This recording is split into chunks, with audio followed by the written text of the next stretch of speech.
Welcome to Middle TN Hikes, and today we're in Nashville, Tennessee at the Warner Parks. I got my buddy Jeremiah here, and he's got a cool channel about backpacking and hiking, and takes us on some adventures and does gear review and goes through a lot of stuff and really compares things side by side. And you should check it out, especially if you're thinking about buying some new gear. And if you're thinking about getting into overnight backpacking, that would be a good starting point. So what's the name of your channel? The name of my channel is Jeremiah Stringer Hikes, and you can link it if you want. I will. I've just discovered how to do cards, so I'm gonna use cards. It'll slide in on a great thing. Yeah. All right. Well, I guess I'll go first. Go ahead. When you get into day hiking and you just want to spend your Saturday walking around in the woods, you don't need much. A school backpack would work. I mean, I'm sure it's in the attic somewhere from when you graduated high school. Mine is a little bit nicer than that, and that's only because I hated the wet shirt feeling you got. Oh yeah. Yeah. On the back. In Tennessee here, middle Tennessee, it gets what, 98 degrees, 98% humidity is what I like to tell people when we travel. So this one here, they don't even make it anymore, but it's got a wind tunnel between your back and the pack. So I hunted that down and spent a ton of money on this. Oh yeah. Just to cure that one little problem. And it's just riding home with a sweaty shirt. I didn't like it. But to get started, your school pack will work fine. It will.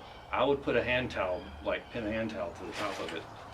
Let some air get in there. Yeah. But, because I mean, you don't need anything. You're just going a mile or two in. So have yourself some water. If you can get a reusable one, do it. I grabbed this on the way out of the house, just for example purposes.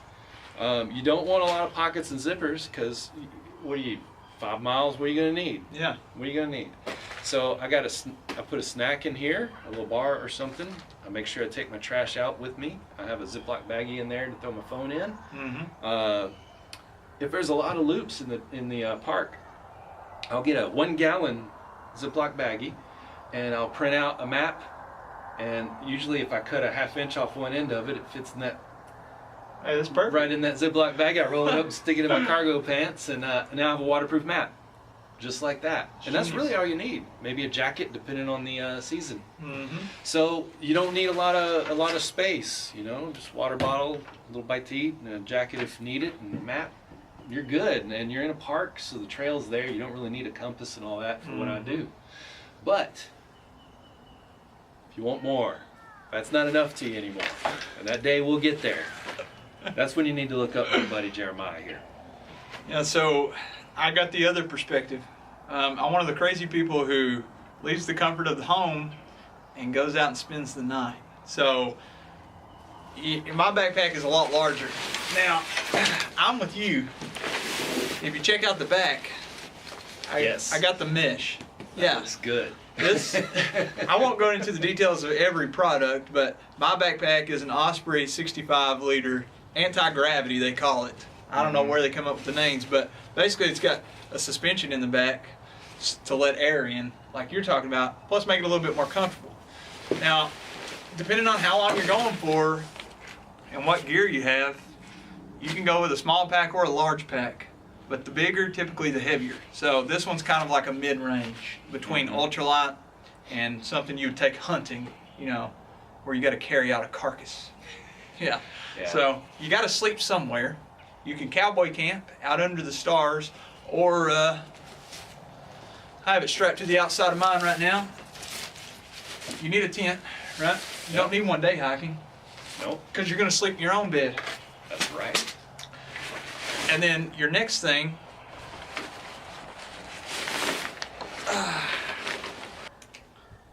look at the magic.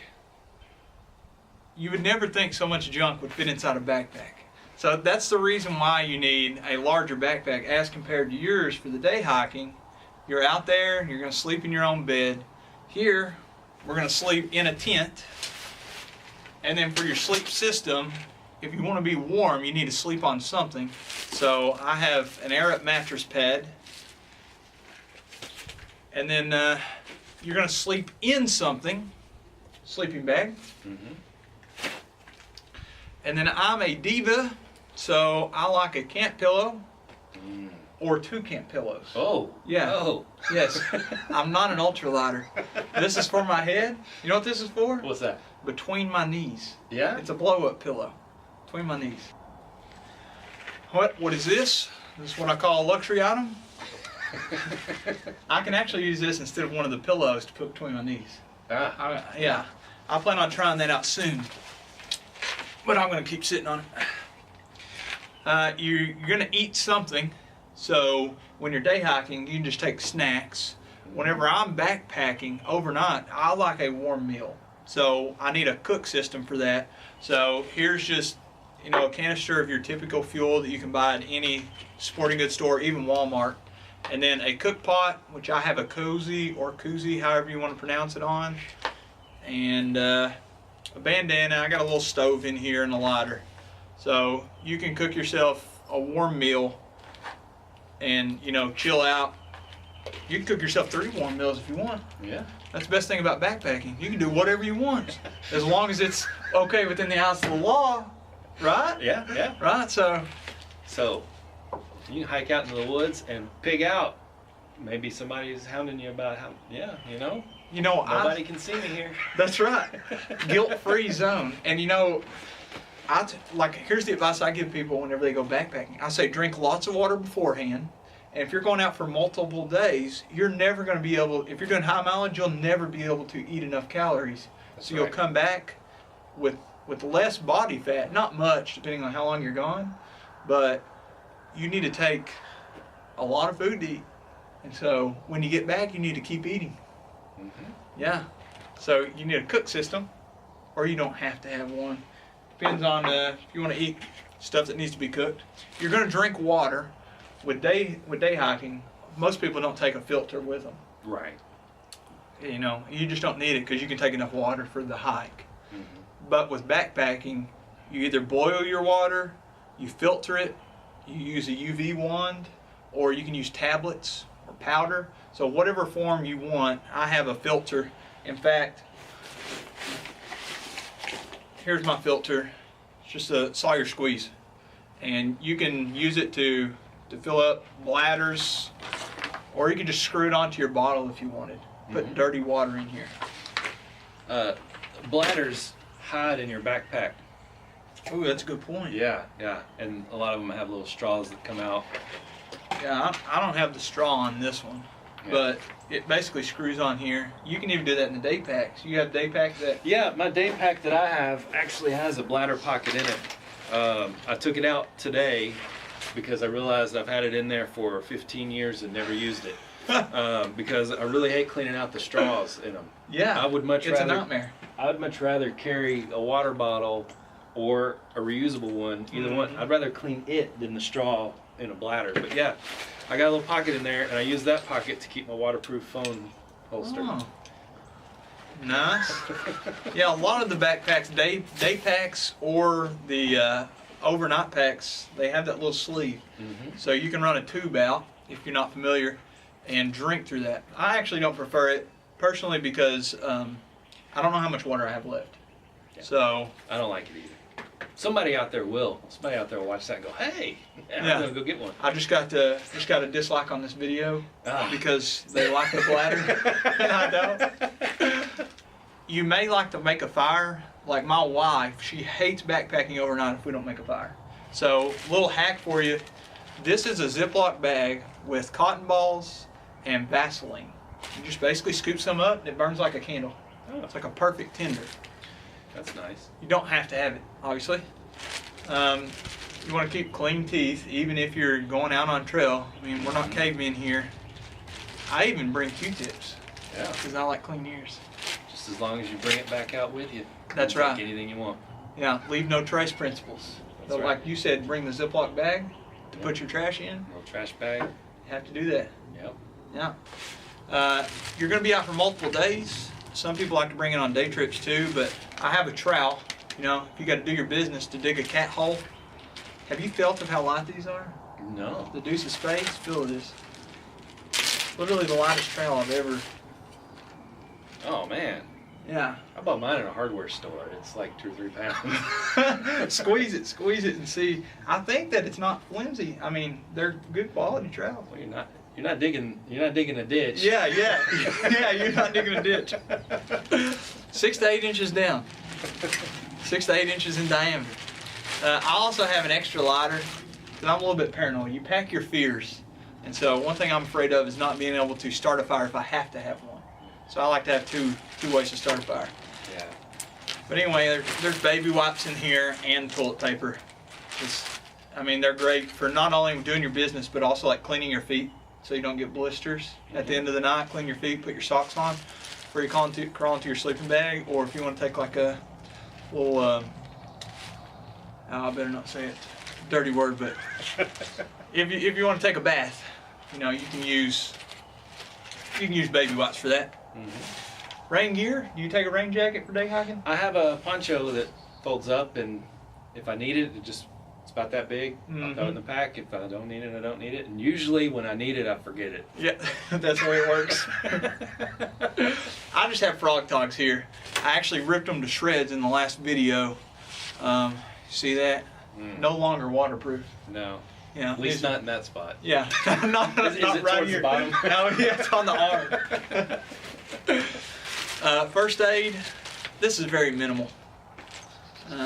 Yeah, blister. If it gets too complicated, you don't need to be there. Like, you need to get out anyway. That needs to be the focus. Yeah, you probably don't need a tourniquet because if you're in that situation.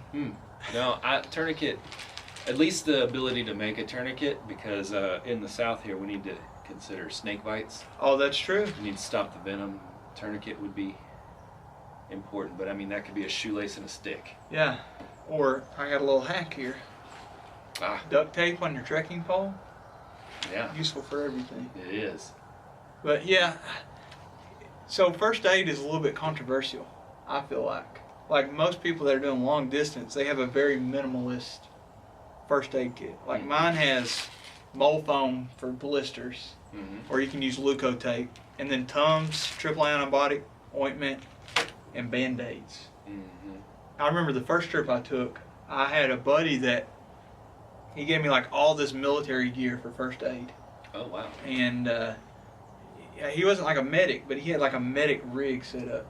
He gave me all kinds of stuff. I remember it's so heavy, but like a splint, legitimate tourniquet with like the bar that you twist. Oh yeah. Yeah, it was just so heavy, and I still haven't got a blister, knock on wood. Yeah, it comes down to what do you want to carry versus what do you need. That's true. Yeah, and you'll make your mind up quick. With a heavy pack, you start thinking real quick. If it's 65 pounds, there's got to be some stuff in there you can lose. Yeah. I found the #1 way to help with blisters is just to not get them. Yes. By having properly fitting shoes. Yes. Keeping your feet clean. I try to keep them dry, but at some point they're going to get soaking wet. Yeah. Yeah, when you get into your longer hikes, your hiking footwear is going to matter, and some of your nicer places that deal with that specific genre of footwear will have little rocks you can put up your shoes on and stand on this rock at these weird angles, and it really helps because you'll find real quick where the slop is in your shoe and where the blisters are going to be. It'll show it to you almost immediately. A little hack, just like you work all day long and you get home and your feet are like a little bit swelled, the exact same thing happens if you're on your feet all day hiking. So while you're shoe shopping, go on a day that you have worked all day if you stood on your feet all day, because your feet are going to swell a little bit. So you got to buy the proper size. It may be half a size larger for you, it may be a full size, it may be the exact same size you wear in your typical shoe. You got to try them out and see. Yeah. And then when you get more detailed in it, we're trying to get you started. Once you're started, you can get into whether or not to get a tall waterproof boot, or if you're going to just, you're going to be knee deep, just go ahead and get a shoe so air can get in it and dry it out. That's when you're more advanced. Right now you're just trying to get there. Right. So, I mean, bare minimum, you can get a Coleman stove. It's a little heavier, but it's cheaper. Oh, absolutely. And your neighbor will probably pay the same amount for it that you did at a garage sale. or you could go to the garage sale and get it. Sleeping bag, if you go in the middle of summer in the South, I'll take a blanket Yeah. and just wrap it up as tight as I can get it with a shoelace, and I'm ready to go. Oh yeah. And so, I mean, there's lots of little hacks. I mean, you're just trying to see if you like it, then start investing big money in it. But it's hard to invest in a pack that big without doing a little research. So Yeah. that's going to be your big kick in your wallet right there. Yeah. Yeah. Your backpack, your tent, and your sleeping pad, along with the sleeping bag. Those are like called the big three. Mm-hmm. If you're not familiar with the term, you got your tent, your sleeping rig, and your backpack. So those are the things that you want to be the lightest because they add up the fastest, but they also add up in the pocketbook. Yes. So a lot of research, and there's certain stores, we won't name any names here, there's certain stores that have a guarantee policy for such, X number of days. If you don't like it, you can return it. Mm-hmm. So my goal with my channel is to explore, to help the community and backpacking grow, but also to educate and make more responsible backpackers and hikers. Mm-hmm. So like you were saying, make sure you're packing out your trash. Mm-hmm. It goes farther than just that though. It's also being responsible with your purchases. So we've got to not take advantage of like, hey, you know what? I think I'm going to go buy that and return it next week after this trip, But you can utilize some of those return policies, and if there's something that truly doesn't work for you, take it back. There's no shame in that, as long as you're not like just working the system, like taking advantage of somebody.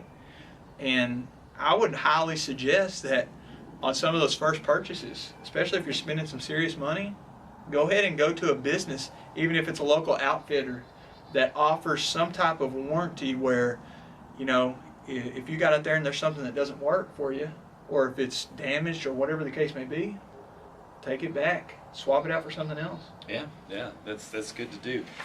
And it's just scary in the beginning because you're going to spend all this money and you don't really know what you're doing yet. You might think you do, but till you're in 20 degrees in the rain in the middle of nowhere, nobody knows where you are, and there's no cell signal. You will learn real quick what you like and what you don't like out there.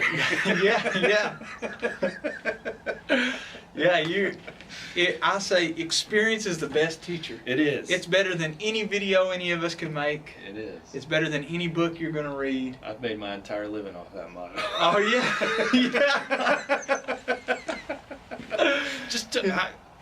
It looks like I can do that. Yeah. Let's find out. You just got to get out there and do it.